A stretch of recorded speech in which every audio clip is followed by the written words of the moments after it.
আসল নাম ছিল অনিমা। রবীন্দ্রনাথ ঠাকুর তার নতুন নামকরণ করেন কণিকা। যদিও ডাকনামেও তিনি আমাদের কাছে বিশেষ পরিচিত, মোহর। গুণমুগ্ধ অনুরাগীরা তাকে বলতেন রবীন্দ্রসঙ্গীতের নাইটিঙ্গেল।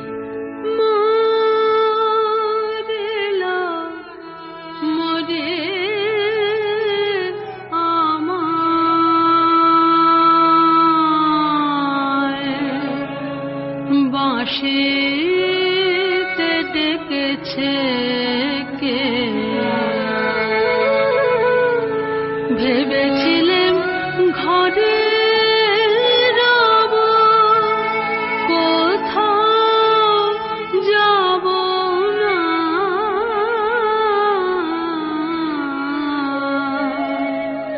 ভেবেছিলেন ঘরে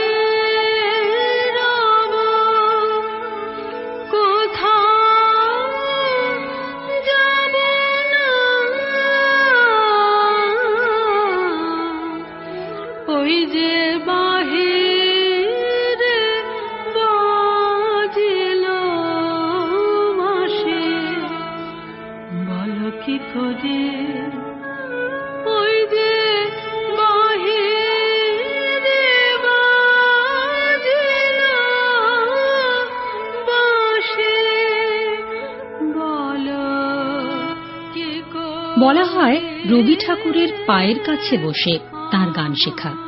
অনেকেরই শ্রবণ ও মননে আজও অন্য আবেদন জাগিয়ে যায় তার কণ্ঠমাধুর্য সিক্ত রবীন্দ্র গীতিনাট্য।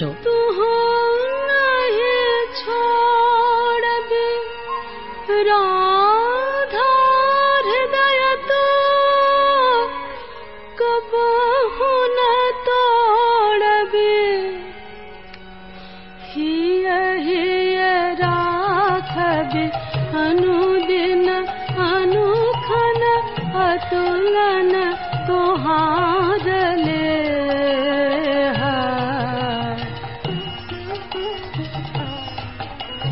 भानु भने आई राधा छे छे चंचल चित तुहारे जीवन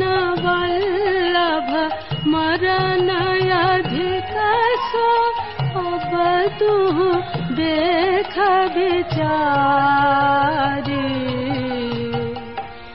मरण रे तू मामा श्याम समान। গেয়েছেন অতুল প্রসাদীয়।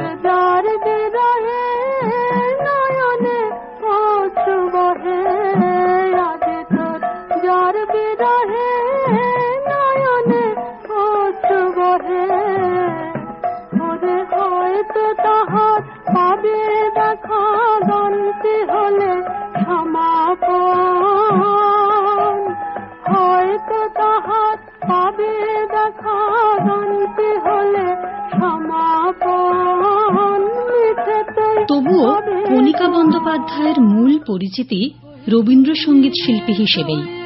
অনেকেই বলতেন তার গলা এস্ট্রাজের মতো। সেই এস্ট্রাজের সুর আজও আমাদের মোহিত করে, স্বপ্নাবিষ্ট করে রাখে।